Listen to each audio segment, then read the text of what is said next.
할렐루야. 오늘 귀한 찬양 감사합니다. 찬양대 찬양처럼 언제나 우리에게는 간증 있는 삶, 찬양 있는 삶이 되시기를 부탁을 드립니다. 가을이 깊어가고 있습니다. 일교차가 심한 환절기에 여러분 건강 조심하시고 믿음의 열매가 더 풍성한 계절이 될 수 있기를 바랍니다. 저는 여러분의 기도에 힘입어서 지난 한 주간 동안 베트남에 다녀왔습니다. 베트남 남부 지역인 구찌 지역의 인도차이나 선교회 이름으로 딴뚜원 교회와 에덴 빙고 센터, 비전 센터 봉헌식을 했고요. 또 인도차이나 선교회에서 20년 전에 베트남의 제1호 교회를 세우는데 그 교회 이름이 벤지옥 교회입니다.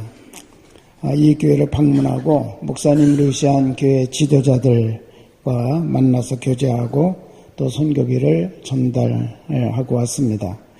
그리고 그동안 교회를 건축하고 또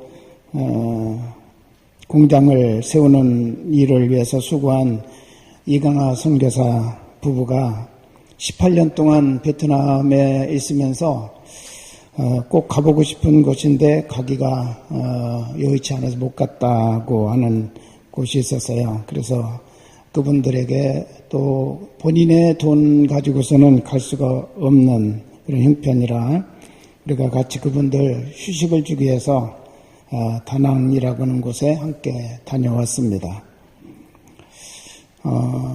베트남 교회를 보면서 제가 몇 가지 정말 감동을 받고 또 우리도 그렇게 계속 진행이 됐으면 좋겠다라고 깨달은 것이 있는데 이제 1호 교회인 벤지옥 교회는 완전 자립이 됐습니다. 그래서 지금 150명 이상 예배 출석 인원이 되고 있고 그래서 우리가 지어줬던 그 교회 예배실이 부족해서 다시 증축 내지는 신축을 해야 될 입장으로 지금 기도 중에 있습니다. 여러분도 기회가 되시면 기도해 주시기를 바라고 그런데 이 교회가 어머니 역할을 굉장히 잘 감당하고 있는 것을 보았어요. 지금 딴뚜원 교회 이번에 새로 건축한 이 교회는 바로 이 벤지옥 교회를 다니던 분들이 너무 거리가 멀고 오고 가는 길이 너무 힘들어서 이 지역 딴뚜원 교회를 이제 기도처로 삼아서 출발을 하고 지금은 이 교회가 한 20여 명 집회가 되고 있는데 분리해서 자립할 때까지 계속해서 이 어머니 교회인 벤지옥 교회가 도와주고 있는 거예요. 그래서 이번 잔치를 하는데도 물론 잔치 비용은 저희가 부담을 했지만 그 벤지옥 교회 교인들이 대부분이 와가지고 요리 솜씨를 발휘해가지고 아주 맛있는 그 잔치상을 준비한 것을 보았습니다. 이것뿐만 아니라 딴뚜원 교회가 필요로 하는 것이면 무엇이든지 사람이 필요할 때는 사람을 보내주어서 돕고 또 어떤 물질이 필요할 때는 자기들이 힘이 닿는 대로 물질을 지원하면서 돕고 또 때로는 예배 시간이 너무 인원이 적어서 힘이 없을까봐 먼 거리지만 수시로 교인들이 그 딴뚜원 교회로 와가지고 예배에 힘을 돕는 그런 모습들을 보았습니다. 이것이 아마 초대교회의 그런 사랑의 아름다운 교제, 교회와 교회가 서로 다름이 아니라 한 형제라고 하는 것을 서로 느끼게 해주는 좋은 그런 모습이었다라고 생각을 합니다. 이제 딴뚜원 교회는 이번 이제 봉헌식을 계기로 해서 담임자를 모셔서 이제 사역이 본격적으로 진행이 됩니다. 그동안은 기도처라고 하는 이름에 의해서 그 지역도 이제 관리 목사가 있어요. 그래서 미자립하는 교회들은 그 관리 목사가 자기 교회 예배를 드리고 와서 또 이곳에서 오후에 예배를 드리고 그렇게 했는데 이제는 담임자를 모시는 그런 교회로 바뀌게 되었습니다. 그래서 10월부터 이 딴뚜원 교회도 담임자 사회를 위한 선교비 지원을 우리가 하기로 그렇게 결의하고 왔습니다. 오늘 본문을 보면 우리 아브라함이 100세, 사라가 90세 때 아들을 낳고 그 이름을 이삭이라고 이름을 붙였고, 사라가 다음과 같이 고백하는 장면이 나오죠. 하나님이 나를 웃게 하시니 듣는 자가 다 나와 함께 웃으리로다. 할렐루야. 우리 한번, 이것은 사라의 고백일 뿐만 아니라 우리의 신앙의 고백이 돼야 된다고 생각합니다. 우리 한번 같이 하실까요? 하나님이 나를 웃게 하시니 듣는 자가 다 나와 함께 웃으리로다. 아멘. 웃는다는 것이 얼마나 좋은 것입니까? 더 긴 설명하지 않아도 웃음에 대한 부분은 신앙적으로가 아니라 모든 삶에 있어서도 굉장한 그런 활력, 또 때로는 질병의 치유, 건강 유지, 이런 모든 부분, 또 인간관계를 더 풍성하게 해주는 그런 중요한 요소 중에 하나로 손꼽히고 있는 것을 우리가 보게 됩니다. 사람과 동물을 구별하는데 여러 가지 방법이 있지만 그중 하나가 바로 웃음이라고 하는 것입니다. 동물은 웃을 줄 모르지만 사람은 웃을 수 있습니다. 그래서 동물들이 소리내면 대부분 표현이 뭐예요? 웃는다 그렇게 안 하고 운다 그러잖아요. 새가 소리를 내면 우리는 새가 가끔은 노래한다라고 하는 그런 미학적인 표현도 하지만 대체적으로 우리가 그냥 지나가는 말로 함께 나누는 단어는 운다고 표현해요. 새가 운다. 웃는다는 표현을 별로 하지 않습니다. 스탠포드 대학의 윌리엄 프라이 박사는 웃음은 스트레스를 없애고 우리 몸속에 있는 병을 없애는 화학적 작용을 한다라고 그렇게 말하면서 이 웃음에 대한 부분을 강조했습니다. 또 적십자사에서도 질병을 치료하는 과정 속에 몇 가지 연구를 하고 보고를 했는데, 웃음은 숨을 깊게 쉬는 것보다 6배 산소를 더 공급해 준다고 그렇게 보고를 했고요. 그래서 웃음을 정지 상태에서 하는 조깅이다라고까지 설명을 했습니다. 이처럼 또 우리가 늘 하는 것처럼 일로일로 일소일소라고 하는 그런 명언도 있잖아요. 한 번 성내면 한 번 늙어지는 것이고 한 번 웃으면 그만큼 더 젊어진다라고 하는 그런 뜻인데, 여러분, 삶에 문제가 생기면 제일 먼저 사라지는 게 웃음부터 사라지죠. 우리 하나님께서 잠언 17장 22절에서 이렇게 말씀하셨습니다. 마음의 즐거움은 양약이라도 심령의 근심은 뼈를 마르게 하느니라. 그래서 언제나 마음의 즐거움과 웃음을 가지고 있는 것은 어떤 약을 먹는 것보다도 좋은 양약이다. 심령에 근심하는 것은 뼈를 마르게 하고 병들게 한다라고 그렇게 하나님께서도 말씀하셨습니다. 하나님은 우리에게 특권을 주셨는데 그것이 바로 웃는 특권이라고 이렇게 말할 수 있겠죠. 그런데 문제는 우리가 이 땅에 살면서 여러 가지 상황, 또 닥치는 문제들, 그리고 우리의 죄 때문에 이 웃음을 잃어버리고 산다고 하는 것입니다. 오늘 본문에서 만나는 하나님, 그 하나님은 어떤 하나님으로 지금 아브라함이 고백하고 있습니까? 사라가 고백하고 있습니까? 웃게 하시는 하나님이시다 라고 그렇게 고백하고 있습니다. 6절에 보면 사라가 이르되 하나님이 나를 웃게 하시니 듣는 자가 다 나와 함께 웃으리로다. 아브라함이 하나님의 명령을 따라서 고향을 떠나갈 때 그에게 하나님이 약속을 주셨습니다. 너로 큰 민족을 이루고 지극히 창대하게 하리라 라고 하는 그런 약속을 주셨습니다. 근데 25년이 지나면서도 하나님께서 약속하신 대로 아브라함 가정에 아들이 태어나지 않는 거예요. 그래서 시간이 흐를수록 아브라함과 사라의 마음속에 웃음이 사라지게 되었습니다. 근데 웃음이 없던 그 아브라함의 가정에 드디어 웃기 시작하는 그런 사건이 일어나게 됐는데 아들이 25년 만에 하나님의 약속대로 태어나게 되었습니다. 그래서 이름을 이삭이라고 지었고, 이삭이라는 뜻은 웃음이라고는 그런 뜻입니다. 이것은 바로 아브라함의 신앙 고백이기도 하죠. 주님, 당신이 우리의 웃음입니다. 주님이 바로 우리에게 웃음을 주셨습니다.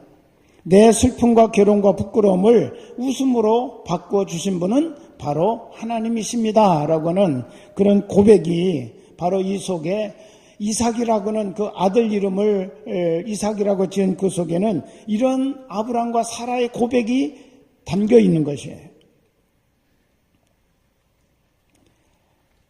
미국의 한 의학 박사가 인체를 연구하다가 인간의 뇌 부분을 연구하는데 뇌 속에 웃음보가 있다는 것을 발견했다 그래요.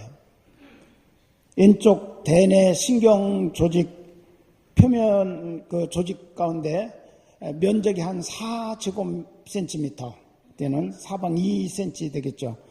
그런 그 작은 웃음보가 하나 있음을 발견하게 되었다고 합니다. 이 웃음보가 움직이면 뺨에 있는 근육을 자극해서 사람들로 하여금 웃게 한다는 사실을 발견하고 발표한 적이 있습니다. 근데 오늘 성경을 보면 하나님은 인간 안에 이미 웃음보를 이렇게 창조하시고 고장난 웃음보를 고쳐주시는 하나님이시라고는 사실을 우리에게 보여주십니다. 도무지 웃지 못하고 도무지 즐거워할 줄 모르는 인간을 찾아오셔서 웃음보를 치료하시고 기쁨으로 웃을 수 있는 능력을 주시는 분이 바로 하나님이시라는 사실을 믿으시기 바랍니다. 하나님은 웃음 가득한 세상을 만드셨습니다. 그렇게 하나님이 만드시고 난 다음에 말씀하시기를 보시기에 참 좋다. 그렇게 우리 하나님이 말씀하셨어요. 아담과 하와의 속에는 웃음이 가득했습니다. 세상의 모든 곳에 하나님께서 보면 웃을 수 있도록, 보면 감탄할 수 있도록, 아담과 하와가 보면 모든 것들이 다 감탄하는 거예요. 아담이 하와를 보면서도 내 뼈 중에 뼈요 내 살 중에 살이라 감탄이 나오는 거예요. 모든 하나님이 창조하신 것을 보면서 좋다 그러면서 그 사람들의 마음속에 감격과 찬양이 나오는 그런 삶의 모습을 보면서 하나님도 말씀하시기를 보시기에 심히 좋구나라고 그렇게 말씀하신 것입니다. 그런데 이것이 죄로 말미암아 웃음이 어디론가 사라져버리고 말았습니다. 기쁨은 사라지고 사람들 사이에 전쟁이 일어나고 미움과 시기와 질투가 가득한 세상으로 바뀌어지고 있다라고 하는 거예요. 험악한 세상이 되어가고 있는 거예요.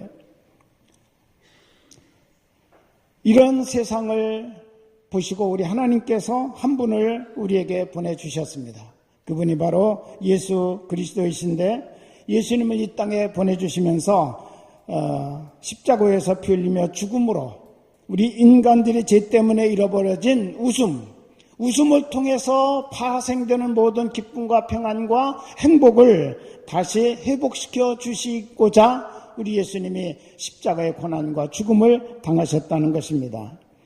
이삭을 안고 웃고 있는 아브라함과 사라의 모습을 여러분 한번 상상해 보십시오.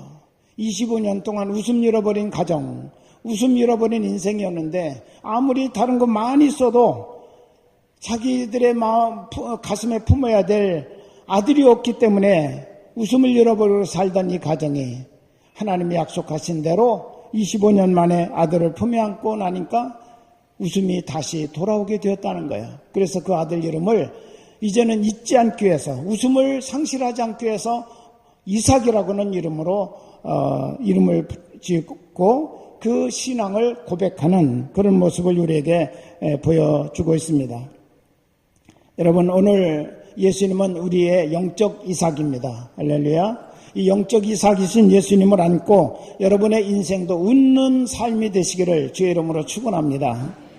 이삭이 웃음이라고는 뜻을 가진 것처럼 예수 그리스도는 바로 우리의 기쁨이 되시고 또 우리의 웃음이 되시고 우리의 행복이 되시는 분이심을 믿으시기를 바랍니다.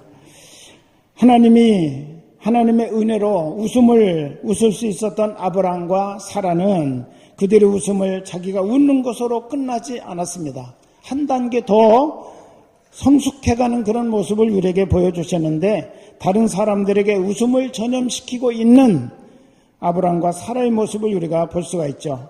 6절을 다시 한번 우리가 보시면 사라가 이르되 하나님이 나를 웃게 하시니 그리고 나서 듣는 자가 다 나와 함께 웃으리로다. 할렐루야.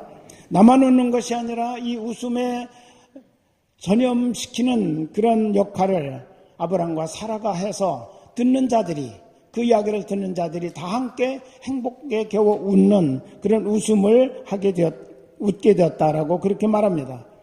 이제는 하나님 안에서 다른 사람을 웃게 하는 기쁨의 근원이 된 아브라함과 사라의 모습을 볼 수가 있습니다.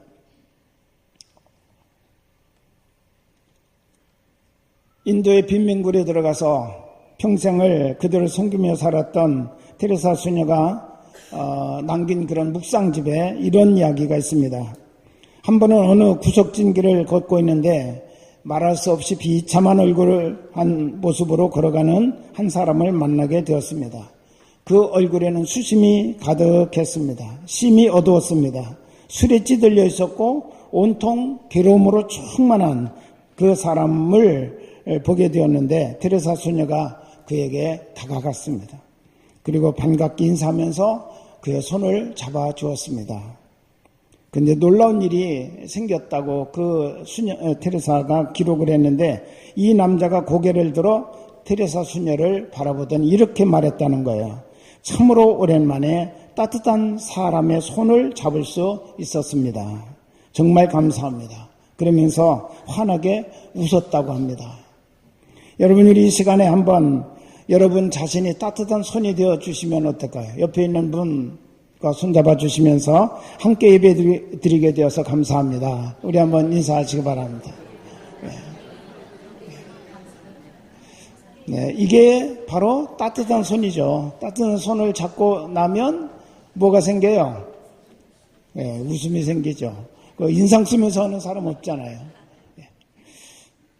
여러분, 진정한 웃음은 또 다른 사람을 웃게 한다는 사실을 믿으시기를 바랍니다.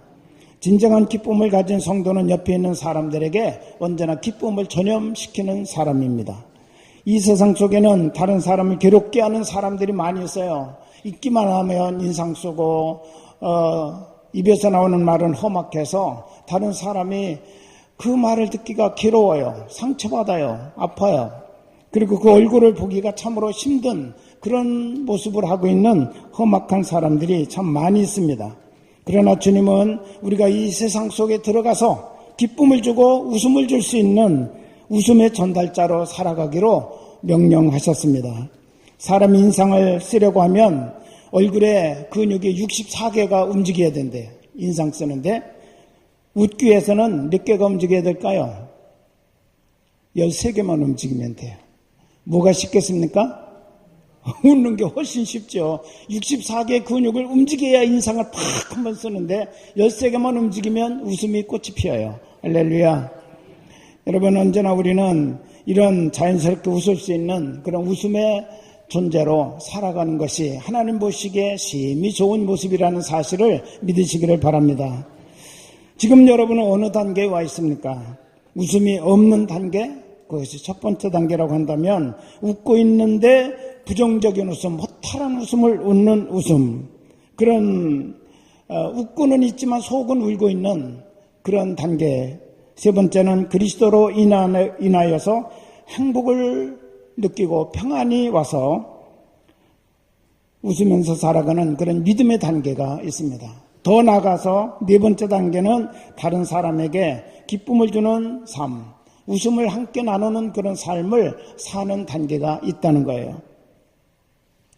하나님이 주신 웃음이 가득한 삶의 축복을 누리려면 오늘 우리 하나님께서 우리에게 말씀하시기를 하나님의 약속을 굳게 붙잡으라 라고 말씀하십니다. 자, 1절을 보시면 이렇게 말씀하고 계시죠. 여호와께서 말씀하신 대로 사라를 돌보셨고 여호와께서 말씀하신 대로 사라에게 행하셨으므로 사라가 임신하고 하나님의 말씀하신 시기가 되어 뭐가 계속 강조되고 있나요? 하나님의 말씀. 이 하나님의 말씀은 약속입니다. 할렐루야. 여러분에게 주시는 모든 하나님의 말씀은 전부 약속이 같이 포함되어져 있다는 사실을 믿으시기를 바랍니다.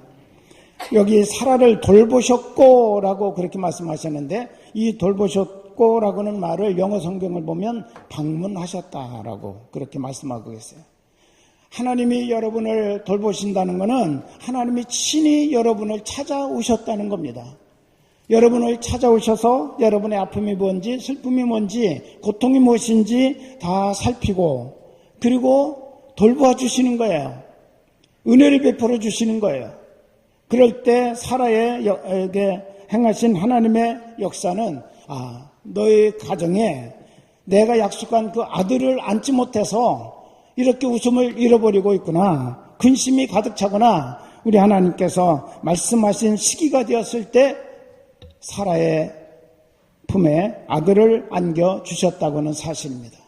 그때서야 사라가 고백하죠. 하나님이 나를 웃게 하셨다.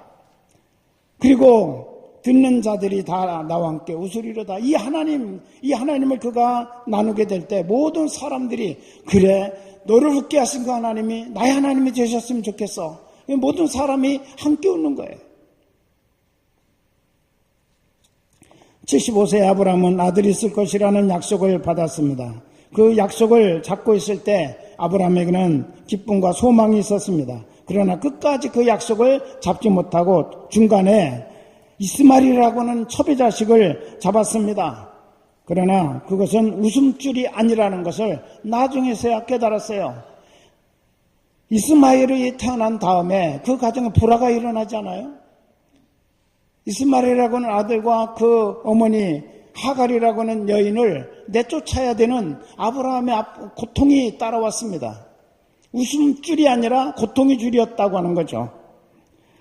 나중에서 그것을 깨달았습니다. 오직 약속의 씨 이삭만이 아브라함의 기쁨이 된다는 사실을 그때까지는 알 수가 없었습니다. 기록된 모든 성경은 우리에게 웃음을 주시는 하나님의 약속이라는 사실을 믿으시기를 바랍니다. 사람이 아닌 하나님의 약속을 붙잡아야 합니다. 환경이 아닌 하나님의 약속의 말씀을 붙잡아야 합니다. 돈이나 물질이나 명예가 아닌 하나님의 약속을 붙들고 살 때 여러분의 삶에 웃게 하시는 분은 돈이나 명예나 물질이 아니라 하나님이시라는 사실을 믿으시기를 바랍니다. 그런데 우리는 이렇게 하나님께서 말씀하시고 보여주심에도 불구하고 상황을 바라볼 때가 많고요. 그것 때문에 웃지 못할 때가 참으로 많이 있다고는 사실이죠. 약속을 받고도 마음속으로 허탈하게 웃을 때가 많습니다. 나에게는 아니야. 다른 사람에게는 이게 하나님의 약속이고 능력의 말씀이고 그것이 그 약속이 성취될 수 있을지 모르지만 나는 아니야. 나는. 지난번에도 한번 말씀드렸지만 한 분이 그렇게 저에게 이야기를 했어요. 목사님, 다른 사람에게는 하나님이 정말 은혜의 하나님, 축복의 하나님인지는 몰라도 나에게는 아니네요. 그러면서 떠날 때 제 가슴이 참 많이 아팠습니다. 여러분, 행복한 웃음은 꼭 좋은 환경에 와야 웃게 되는 것은 아니라는 사실을 분명히 기억해야 됩니다. 믿음의 눈으로 약속을 바라봐야 하고 믿음으로 웃음을 웃는 것이 진정한 행복한 웃음이라는 사실을 다시 한번 오늘 말씀을 통해서 여러분 찾으시기를 바랍니다. 여자가 남자보다 오래 사는 이유를 여러 사람들이 연구를 해봤대요. 대체적으로 우리나라뿐만 아니라 전 세계에서 여자의 평균 수명이 남자보다 더 많다는 거예요. 그래서 그게 어디에서 연유해서 이런 일이 일어날까 연구를 했더니 남자보다 여자들이 잘 웃기 때문이라는 거예요. 남자들은 웃을 상황에서도 입을 꾹 다물고 억지로 웃음 참는 경우가 있는데 여러분 많이 웃으시기 바랍니다. 인상 쓰지 마시고 웃으셔야 돼요. 잘 웃는 사람이 건강하다는 그런 연구 보고를 했습니다. 세계적으로 장수하는 사람들을 보니까 참 여러 가지 연구들을 많이 하는 걸 보게 되는데 하루에 장수하는 사람들은 100번에서 400번 이상을 웃더라는 거예요. 통계를 보니까. 여러분 많이 웃으셔야 돼요. 기왕에 사는데 요즘 오래 사는 세대 아닙니까? 그렇다면 어차피 우리에게 주어진 인생이 길어졌다면 우리가 웃으면서 건강하게 오래 사셔야지 그냥 겨우겨우 힘들어가지고 이렇게 살아가는 그런 인생이 되면 안 되잖아요. 여러분 많이 웃고 웃음을 통해서 병도 치료받고 건강도 유지하고 또 새 힘을 얻는 그런 삶이 되시기를 주의 이름으로 축원합니다. 웃음이라고 하는 것은 하나님이 주신 최대의 축복 가운데 하나입니다. 웃음은 언제나 우리의 믿음과 상당히 관련을 가지고 있다는 사실을 오늘 말씀은 우리에게 가르치고 있습니다. 아브라함을 믿음의 조상이라고 우리가 부르지만 어떤 면에서는 웃음의 조상이기도 합니다. 성경을 보니까 제일 먼저 웃었다는 기록이 누구에게 나왔냐면 아브라함에게서부터 나왔어요. 웃었다라고. 100세의 아들을 준다고 한 하나님의 말씀을 듣고 너무 행복해서 그가 엎드려 웃었습니다. 하나님이 우리와 함께 하시면 행복한 웃음이 일어나게 되어져 있다고 하는 사실이죠. 그러므로 우리의 믿음 생활은 웃음이 넘치는 그런 생활로 함께 연결돼야 되고 그 열매가 나타나야 된다는 사실을 믿으시기를 바랍니다. 우리 한번 같이 하실까요? 웃음이 넘치는 교회, 웃음을 줄 수 있는 교회, 우리가 꿈꾸는 교회가 돼야 됩니다. 그것이 꿈꾸는 것으로 끝나는 것이 아니라 현실화되는 교회가 돼야 돼요. 교회는 웃으면서 모이고 웃으면서 헤어지는 곳이 되어야 합니다. 또 때로는 울면서 모인다고 할지라도 헤어질 때는 웃으면서 헤어질 수 있는 그런 공동체가 돼야 된다는 거예요. 교회는 웃음을 찾고 행복을 찾을 수 있는 곳이어야 합니다. 가장 훌륭한 교회는 잘 웃으면서 웃음을 전달해주는 그런 성도가 가장 훌륭한 성도입니다.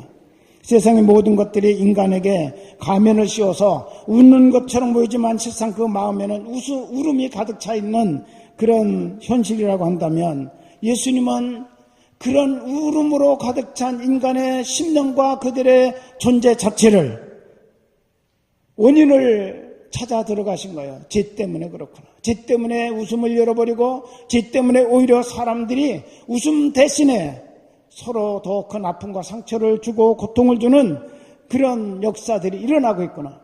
그래서 우리의 죄를 대신 담당하시고 우리에게 웃음과 기쁨을 주시기 위해서 이 땅에 오신 분이 바로 우리의 주 예수 그리스도라는 사실을 믿으시기를 바랍니다. 그래서 주님은 또 말씀하셨습니다. 수고하고 무거운 짐진 자들아 다 내게로 오라. 내가 너희를 쉬게 하리라. 여러분 무거운 짐 혼자 지고 그것 때문에 괴로워하지 마시고 주님이 대신 짐을 져주시는 것을 믿고 그분에게 여러분의 모든 인생의 짐들을 맡기시기를 주의 이름으로 축원합니다. 웃게 하시는 하나님, 하나님은 나를 웃게 하신다고 하는 이 말씀을 나에게 주시는 말씀으로 사라에게나 아브라함에게만 주신 말씀이 아니라 나에게도 주시는 말씀으로 여러분이 그것을 믿고 받아들이시기를 주의 이름으로 축원합니다. 환경이 나를 웃게 할 때까지 기다린다면 웃을 일이 우리 인생 가운데는 전혀 없습니다. 환경은 절대로 우리를 웃게 하지 않습니다. 순간적으로 어떤 웃음은 있을지 모르지만 그 웃음은 오래가지 못합니다. 궁극적인 웃음이 아니기 때문에 그래요. 주님의 약속의 말씀이 선포된다면 바로 그 시간에 우리는 아멘 하면서 내게 주시는 것으로 만드시기를 바랍니다. 하나님은 나를 웃게 하시는 하나님이시다라고 사라가 고백한 그 말씀이 나에게 선포될 때 내가 아멘 하면 나는 또 함께 고백하는 거죠. 그래요, 하나님. 사라를 웃게 하시는 하나님, 나를 웃게 하시는 하나님이신 줄로 믿습니다. 라고 우리가 그렇게 받아들이게 되는 겁니다. 예수님의 말씀을 바로 듣고 순종했던 사람들이 많습니다. 그 가운데 요한복음 2장에 보니까 가나 혼인잔치집에 하인들이 나오는데 그들은 예수님 말씀하신 대로 즉시 순종을 했더니 물이 포도주로 변하는 기쁨을 그들만 알았다는 거예요. 그들만. 연회장도 몰랐어요. 왜 이 포도주가 없던 포도주가 갑자기 나왔는지 모르지만 순종했던 하인들은 물이 포도주로 바뀌어지는 그 기적의 현장을 친히 경험했던 사람들이기 때문에 그들은 기쁨으로 웃을 수 있었다는 것이죠. 오늘 아침 주님께서 우리에게 주신 모든 종류의 부정적이고 허탈한 웃음들을 이제는 건강하고 행복한 웃음으로 바꿔주시는 하나님을 만나고 하나님을 향한 믿음의 고백이 이루어지는 복된 시간이 되시기를 주의 이름으로 축원합니다. 우리 시간 함께 기도하겠습니다.